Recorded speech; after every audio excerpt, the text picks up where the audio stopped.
देवर्षि नारद कहते हैं, जब मैं वृंदावन को गया तो राधे राधे की धुन में खो गया। प्रभु मुझे एक बार ऐसा लगा जैसे अब कहीं जाना ही नहीं, जो मंजिल थी उसकी प्राप्ति हो गई। इतनी अत्यधिक खुशी हो गई कि खुशी को नजर लग गई। बोलो राधे राधे। कहते हैं जी, ज्यादा खुशी हो फिर उस खुशी में दुख आने की ज्यादा संभावना बनी रहती है। कोई न कोई अड़चन आने की संभावना जरूर रहती है, क्योंकि खुशी को नजर लगती है जी। देवर्षि नारद कहते हैं, मेरी खुशी में एकदम से रुकावट आई। बोले कैसे? बोले दो वृद्ध पुरुष सोए हुए हैं और उनके पास में एक नवयुवती है, कई एक सहेलियां हैं उसके साथ। और जैसे उस स्त्री ने नारद जी को देखा सो आवाज लगा दी, भो भो साधो क्षणम तिष्ठ मच्चिंतामपि नाशय दर्शनम तव लोकस्य सर्वथा घरम परम। बाबा आप आओ और मेरे कष्ट को दूर करो। देवर्षि नारद गए, परिचय पूछा, अहम भक्ति, मेरा नाम भक्ति है। मेरे दो ज्ञान वैराग्य बेटा हैं। वृंदावन में आकर के मैं युवा हुई, कर्नाटक में द्रविड़ में उत्पन्न हुई, बड़ी कर्नाटक में हुई और कुचित कुचित महाराष्ट्र पहुंची। लेकिन वृंदावन से संयोगात पुनस्तम तरुणी नमा, वृंदावन के संयोग से मैं पुनः तरुण हो गई।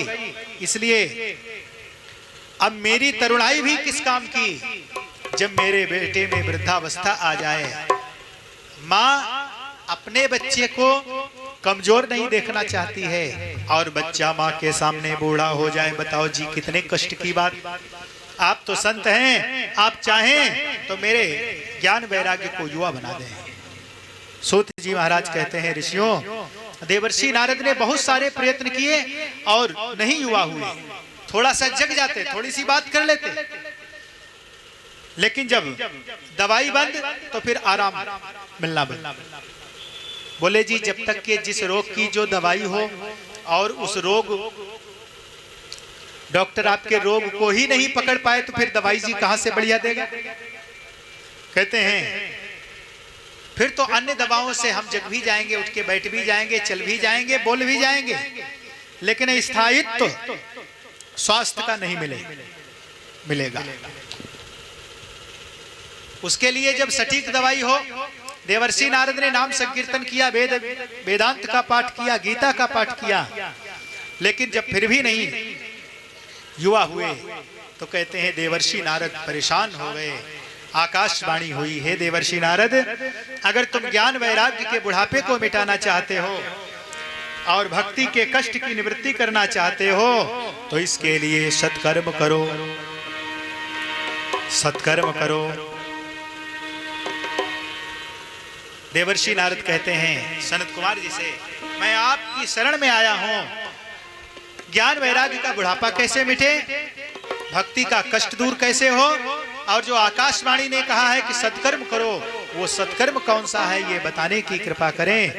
शनकादिक ऋषि कहते हैं, हे नारद जी, मानव जीवन में जो सबसे बड़ा उत्सव है सत्कर्म है, वो एक ही है। सत्कर्म सोचको नूनम ज्ञान यज्ञः स्मृतो बुधैः श्रीमद् भागवतालापः सतुगीता सुकादिभिः। सबसे बड़ा सत्कर्म मानव जीवन के लिए श्रीमद् भागवत कथा ज्ञान यज्ञ का यह दिव्य चिन्मय अनुष्ठान है। हर मनुष्य को अपने जीवन में यह करना चाहिए, आयोजन कराना चाहिए व्यक्तिगत, अपने लिए, अपने पितरों के लिए, जीवन काल में ज्यादा नहीं तो एक बार। नारद, इससे बड़ा कोई सत्कर्म नहीं। देवर्षि नारद कहते हैं मैंने वेद वेदांत सुना दिया, गीता पाठ सुना दिया, द्वादशाक्षर मंत्र सुना दिया, सब कुछ सुना दिया।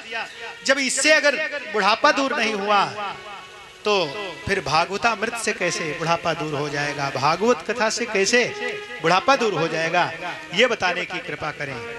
सूत जी महाराज बड़ी सुंदर बात कहते हैं, वेदोपनिषदाम साराज जाता भागवती कथा। सभी वेदों का जो सार है वो भागवत है। और कहते हैं जैसे वृक्ष से भिन्न होने के बाद फल की स्वादाकृति परिवर्तित होती है, इसी प्रकार से हम एक एक पुराण को खोजें। इसलिए एकम भागवतम शास्त्रम मुक्तिदानेन गर्जते। हम दुनिया भर में भटकें और हमें मंजिल ना मिले, हम श्रीमद् भागवत महापुराण के दिव्य सत्कर्म में जाएं। और कहते हैं, बोले जी कहाँ करें? बोले गंगा द्वार समीपे तो तटम आनंद नामकम। आनंद तट हरिद्वार में इसका आयोजन करो, भक्ति का कष्ट दूर होगा, ज्ञान वैराग्य का बुढ़ापा मिटेगा। क्योंकि भागवत कथा में हम जो भी कामना करते हैं वो मेरी कामना पूर्ण होती है। बोलो राधे राधे। क्योंकि भागवत को कल्प वृक्ष बताया गया और कल्प वृक्ष की ऐसी महिमा है कि कल्प वृक्ष के सानिध्य में जाकर के हम जैसा चिंतन करें महाराज वैसा हो जाता है। ये पक्की बात। अगर बढ़िया सोचेंगे तो जी बढ़िया होगा, कहीं गड़बड़ सोचेंगे तो फिर गड़बड़ होने लगे जाएगा। क्योंकि हमारा टेढ़ी टांग वाला तो अपने भक्तों की कामना पूरी करता है ना जी। इसलिए सावधान, गड़बड़ ना सोचे और ना ही कोई टेढ़ी मेढ़ी मांग करे अपने ठाकुर से। प्रेम से बोलो। देवर्षि नारद के सन्मुख सनत कुमार जी, सनक सनंदन सनातन सनत कुमार आनंद तट हरिद्वार में मंचासीन हैं और भक्ति ज्ञान वैराग्य के मुक्ति कष्ट के लिए देवर्षि नारद कथा का रसपान कर रहे हैं। और कहते हैं जिसके कल्याण के लिए हम कथा श्रवण करते हैं तो मेरे में साथ में वो जीव भी कथा सुनता है जी। सनत कुमार जी कहते हैं, नारद ये भागवत कथा कैसी है? बोले कैसी है? बोले इसका तो एक ही काम है, पापियों को पाप से है तारती। बड़े से बड़े पापी व्यक्ति को तार देने का काम है श्रीमद् भागवत की कथा का।